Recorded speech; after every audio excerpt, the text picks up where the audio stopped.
Earlier this year, Amazon Web Services ran Get It, a kids' competition to design an app to solve a problem. The prize? Bringing it to fruition. After stiff competition from various mental health and well-being concepts, this lot triumphed with their web app to transcribe school lessons for the deaf and hard of hearing. A few weeks after their win, I've come here to the team's school, Bishop Stortford College Prep, to find out a little bit more about what they're creating. So this is our ConnectHearo app, and this is how it would work if you were using it. The app connects to a teacher's phone, and the teacher has a microphone, so it will display what the teacher is speaking real time on the student's phone, so it'll help them learn in class and obviously understand the lesson more. Now, Ibby, could you tell me a little bit about your hearing issues and how this hopefully will help? So I have 60% hearing loss, and if you focus on something, you get a lot of background noise.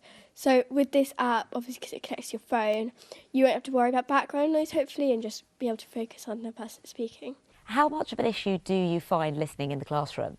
I find it particularly hard if, you're sitting at the front and there are people behind you talking, and you're trying to focus on the teacher, because often you just pick up the background noise. And of course, for lip reading, they need to be facing your direction. Yeah.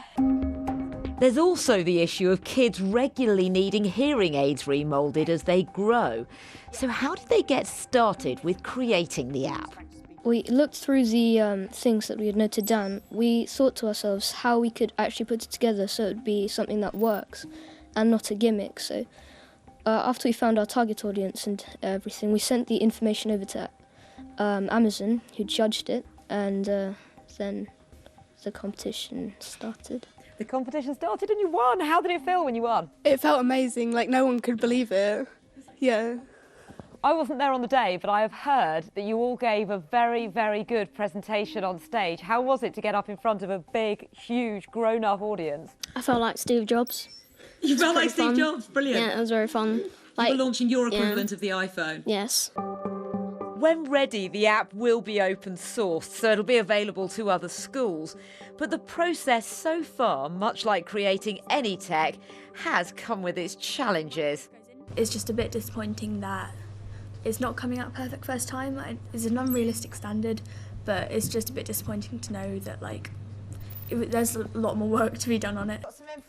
This is part of a bigger picture, the direction we push kids in an ever-changing world. I think with the careers that are opening up for them all, the technology is becoming more important within those careers. It's not just being able to use it, it's being able to have an understanding of what it is and where it's come from. There's a big misnomer, I feel, about artificial intelligence. When everybody talks about AI, but they don't actually explain to the youngsters what that actually means. AI is based on data. It's all it is. It's data that's been built up, and they can create things from data.